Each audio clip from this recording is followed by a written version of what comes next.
Hello. Good to see you.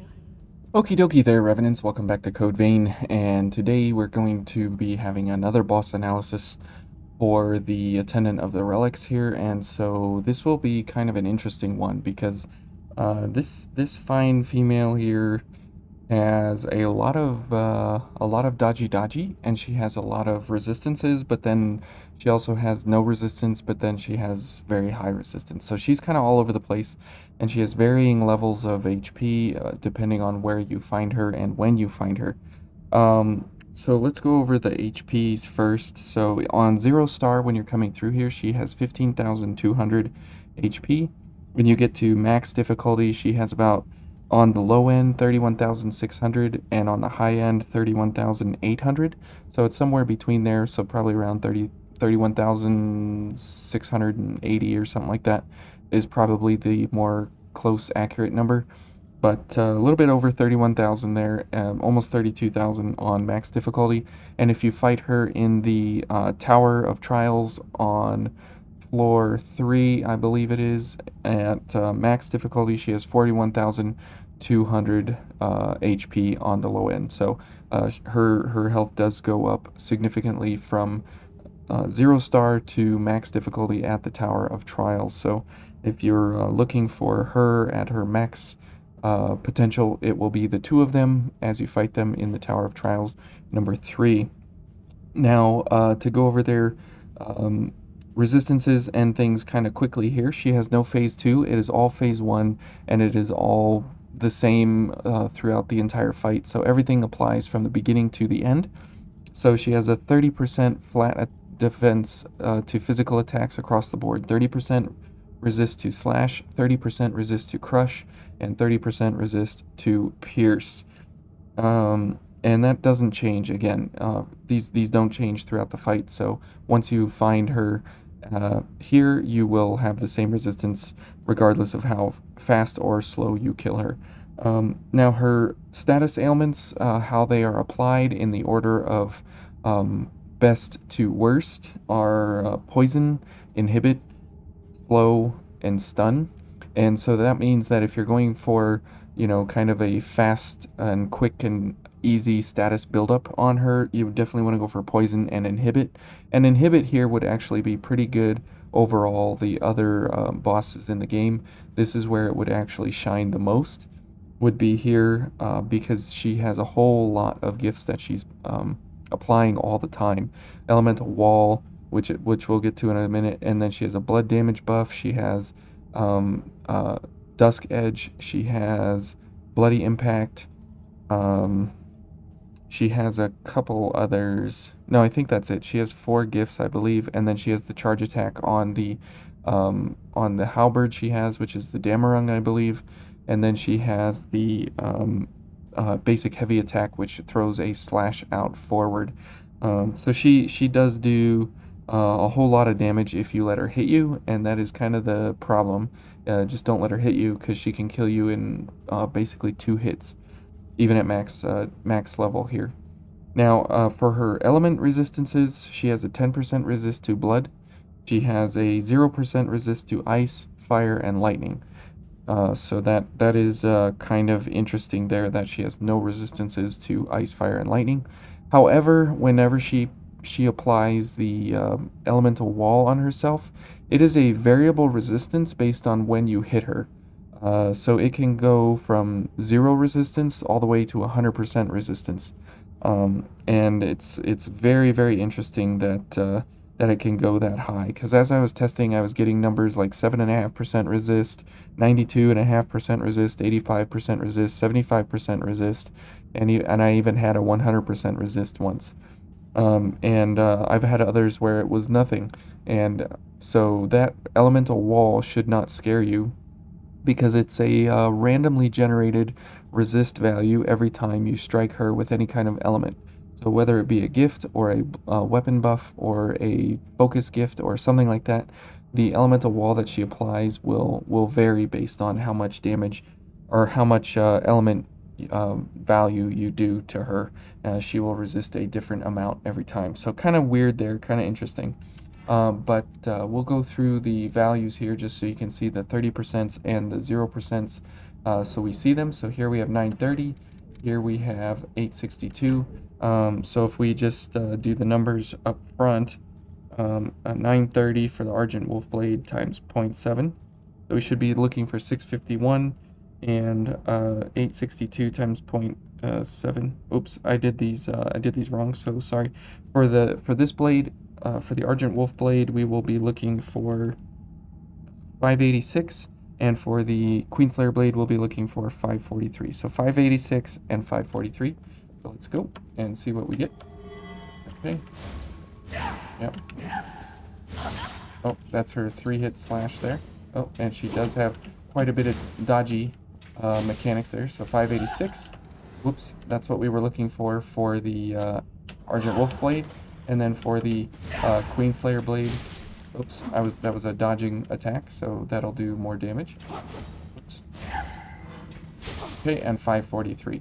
So you can see there that the values do come out with 862 for the Queenslayer Blade times 0.7 times 0.9 for the first attack comes out to 543, and that is what the value was up there on the board. Now she does have that original 3-hit attack there, where she runs towards you, and then she will dodge, and then she'll do 1, 2, 3, and then a dodge back.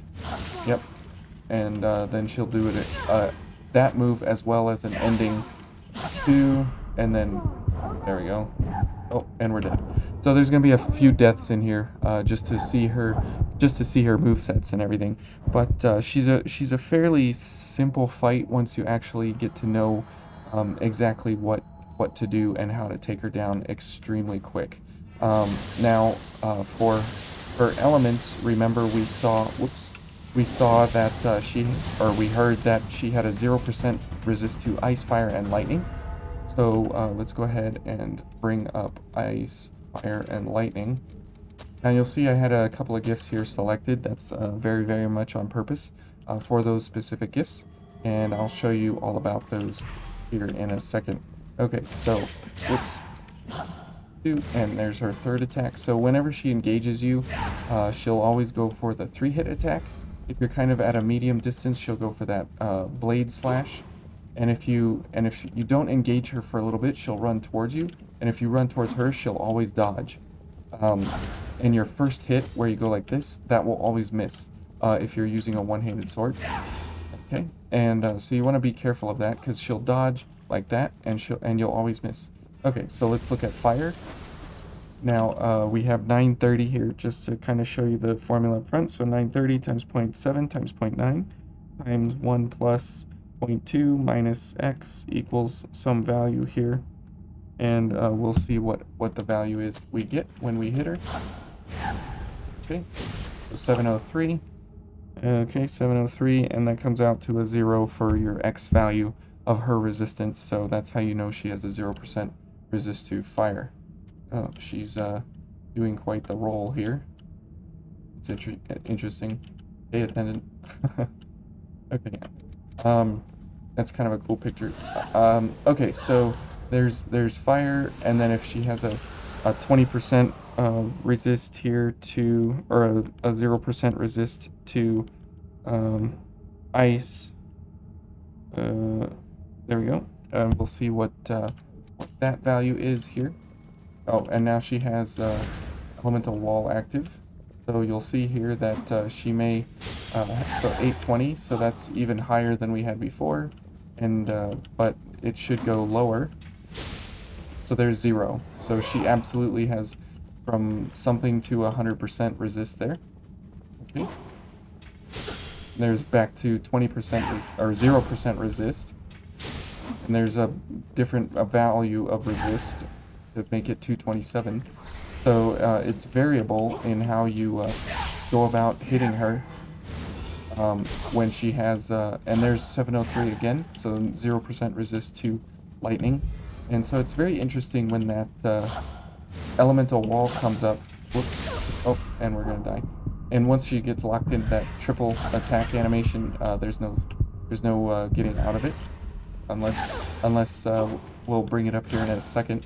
I can dodge. So you can see there that you know, you just have these really good damage sets in your values with the elements, and it's again it's variable when she gets the elemental wall up. Now there is a couple of particular weapons, and since this was part of the halberd playthrough, I think it's fair to show it in this boss analysis. But the Impaler, actually any piercing halberd and any heavier weapon has the strange unique ability that if you do 1, 2, she will always stagger. It is guaranteed 1, 2, these 2 poking attacks. You can also do 2 poking attacks with the black halberd. Where is it? This one. And you can also do it with the cerulean spear. And she will always stagger. Now she doesn't have a hard stagger where she goes down into a hard stagger state like the Queen's Knight Reborn or something, but she does have a light stagger and you can count on it. So 1, 2, and she'll stagger, and 1, oh, 1. So the very next hit I get on her will put her into a stagger. There we go. And you can see that it's not dependent on time or anything. So the next hit will put her into stagger. So that'll buy me time. Okay. So there's 1. So the very next hit will be a stagger. Right there. And you can see that it's pretty easy to, whoops. It's pretty easy to read her. And when she's in stagger state, you can poke her again. So you know that the very next hit will be a stagger. Okay. And there it is. So it's kind of fun in that way. Oops. And it doesn't have to be the poking attack. It can be the running attack. So there's 1, and then the very next attack, and she staggers. So that is a very predictable way to make her stagger on purpose, to make sure that you always are making sure that she's kind of away from you at all times. And it makes for a great simple setup tactic if you have a slower weapon or something. It's a great way to get her off balance. And so if we look at the black halberd here, you do the regular attack and then the alternate light attack, and you get the same effect. Okay, so 1, 2, and she staggers. 1, and the very next hit will be a stagger. Whoops. Okay, and we'll go for a stagger. Okay, so you can kind of see how that operates, and the halberds are the easiest to execute this with, because they have typically the poking attacks, and you can kind of hit from a distance here. And it's kind of neat that because she has a halberd, and you can fight her with a halberd, and it makes for a pretty fair fight. Now, again, you can do this with other things. You know, you can do it with like big hammers and stuff. And so the very next hit then will be stagger, and you can see there that it's kind of the same. So any of the two-handed swords, the halberds, and the hammers, they all kind of operate the same in this regard. Whoops. Okay. Ouch. And let's hit her again. There we go, and there's a stagger. Okay, now we don't want to kill her yet. Okay, because we have one more thing to go over. So that's kind of how her stagger works. Now for one-handed weapons and stuff, it takes like 3 or 4 hits, depending on which weapon you're using. And the pipe is actually, strangely enough, the fortified pipe, uniquely suited to do slash and pierce resistance. And if you pair it with steady bulwark, you get 100 block across her slashing and piercing attacks. Okay, so let's go over the 2 gifts I had here paired up earlier. Was Will-o-the-wisp and Blast Bolt. Now these 2 are very odd in that in that they provide you a whole lot of stagger without really any challenge at all, and you can stagger her over and over and over, and it pairs nicely with blood sacrifice because this is 3 and this is 5, so that's 8 ichor, and blood sacrifice gets you 6 back, so it's pretty good return on your ichor cost there. Okay, so what is that? Um, Good grief. Um, Blast Bolt, since it has 5 attacks, you're able to put her into focus state very quickly. And if you follow up with a, if you follow up with a Will-o-the-wisp, Will-o-the-wisp does stagger her very, very nicely and very, very easily. Every 2 Will-o-the-wisps is another stagger. And there you go. You can see that you can just stagger her pretty consistently, pretty easily. And since this is a pretty big arena, you're able to kind of use it at a distance here. And because she staggers over and over and over from it, you're able to really put out the quick damage on her very, very easily and at a safe distance. And since she's not really too aggressive, usually it can be a really good way to put out some good damage while at the same time having her at a distance. And you can see there that it's fairly simple, fairly easy, and you can get lots and lots and lots of damage, but you do have to worry about her elemental wall. And as you see there, it was some damage, and if we do Will-o-the-wisp, it's less damage, and there's a little bit different damage than we had before. So that elemental wall being a variable on her health is very strange to encounter it that way. So there you see that we didn't do very good damage, but there's 1355, and for some reason we hit the wall, and you can see there that it's not really insane damage, but it's pretty good damage even with a bad blood veil. Now if we switch to something like the Sub-Zero Shroud, you'll see a considerable difference here, even with her elemental wall. So there's 1130, what we were doing before with the GXL Defender. Okay, there's 4150.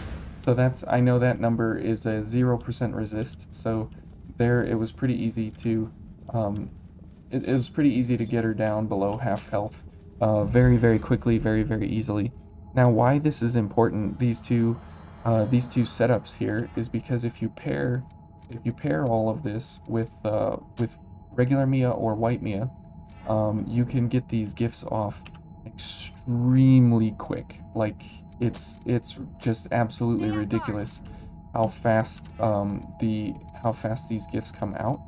And if you pair this with, oh, I don't know, something like the Broadsword Devour, and you can get ichor back really easily, you can have really good defenses, and you can also get out huge amounts of damage on her. So I don't want to kill her quite yet, because then I don't get to show anything else here.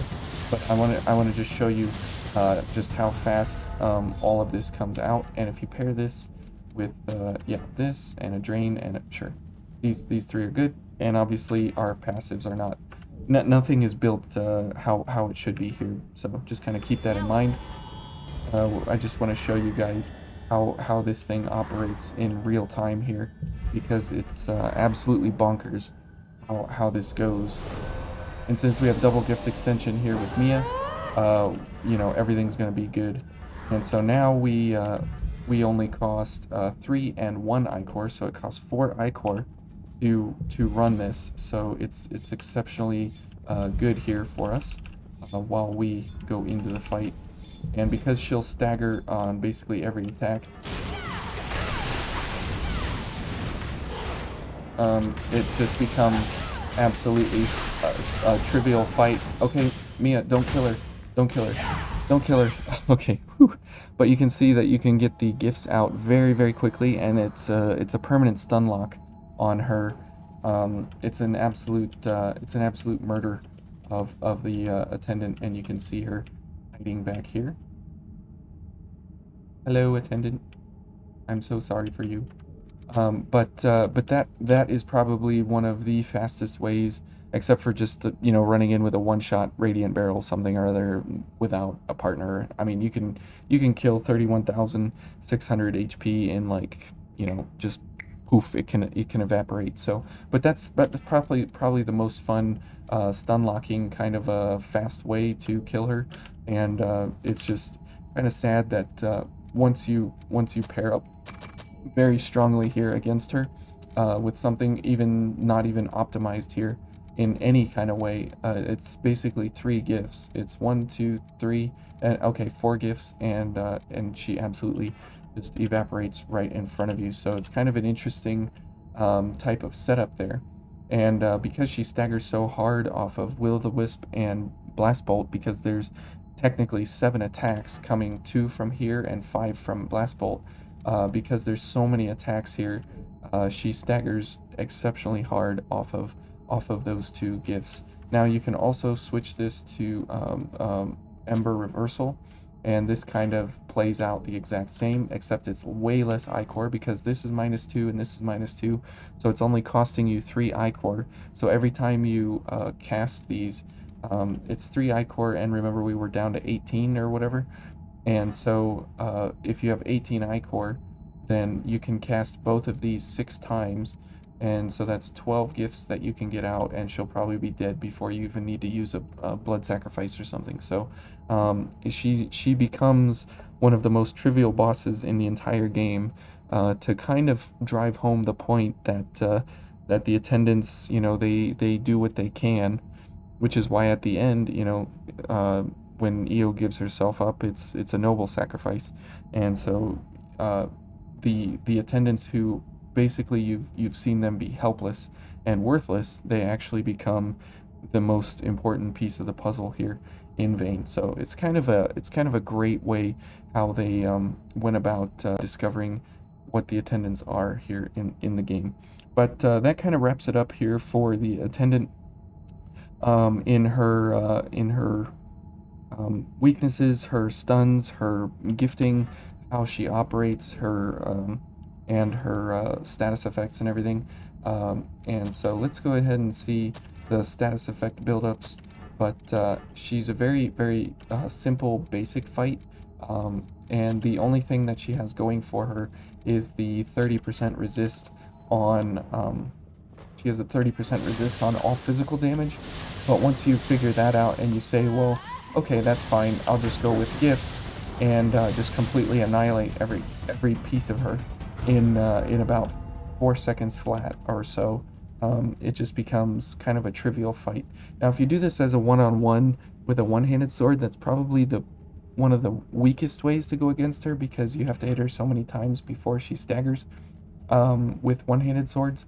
But you can do it with some of the heavier swords like the machete or the broadsword or the Fulmin blade, and these 3 blades will give her a good stagger after 1 or 2 after 2 or 3 hits, whereas the other one-handed swords are like 3 and 4 hits. So kind of unfortunate for that. But the most consistent, like I said, is the Impaler, the Black Halberd, and the Cerulean Spear. If you stick with those, she's kind of a pushover. Or if you go with massive amounts of gifts, she also is a pushover. So let's look at her status effects here and see how those go. Thanks. And remember, it goes poison, inhibit, slow stun, and so we'll see those build up here. Oops. Okay. And you can see there, poison, inhibit, slow, and stun is how they build up here. Okay. And if you start out with the quick attack, then the running attack, then he will take over a little bit there, and she'll just be kind of out of position there. So you can see that status effects are pretty strong against her overall, because she just can't do anything against them. She can't block them. She can't, get around them. Can't do anything. So we'll leave her live. And you can see that Queen's Claw being the strength of A and a dex of A, and we're not really scaling too hard off of any one thing here, and we got hit a little bit there. You can absolutely take her down very quickly, very easily. Okay, so let's go ahead and say goodbye to the attendant here. Now, the only fair way to fight her would be with something like the Sub-Zero Shroud doing drain attacks. Because as you see here, we have 182. But versus the attendant here, it's a pretty simple, easy, basic fight, and she's kind of over before the fight even starts. And especially if you pair up with Mia, it absolutely is a no-brainer of a fight, and it's kind of hilarious to watch it happen. So if I was actually going for something, I'd probably go for like Queenslayer, um, and go for uh, Final Journey. Oh, Mia's dead. Okay, well, I don't know why she died. She must have got hooked up on the wall there or something. But yeah, she just becomes a trivial sort of a fight. And if we go for something like this, and we would go for like a pipe kill or something, probably go for just an ice pipe or something like that. Make it easy and simple. Yeah, I don't think I can get that one. Can I get that one? No. Well, normal. That's pretty good to be normal mobility. Well, I don't have this now, so I guess I could be quick. Sure. Okay. Yeah, this'll do well. Okay, so it's kind of sad that the attendant has to go down this way, but that's okay. She'll be just fine in the end of it all, and she'll go to rest at peace. Okay, so yeah, oops, there we go. Go ahead and heal, because we're gonna need a little bit of ichor there. Good. Okay, and morale boost. Oops, and here I will go for some extra stamina, and now we have, how much do we have? 30-17. Okay. Whoops. I forgot to dodge, but you can see there almost 3/8 of her health gone in like 4 or 5 hits. So it kind of makes for a kind of a joke. And if we go for Eva, where's Eva? Then you can kind of see what level this actually comes out to be here. I've got your back. Okay, thanks Mia, or Eva. I always switch them up. Okay. Good. Whoops. Nope, nope, nope. Alright, so enough of the attendant here. So you can see that it makes for kind of a joke when you play against her if you're really going all out here. She just kind of disappears, and that's kind of the end of the fight with her, which is kind of unfortunate. But again, like I said, I think it plays into the lore pretty well overall. But it still makes for a really interesting mechanic here with her. Okay. All right, and then let's see. I think we have to go for this. Yep.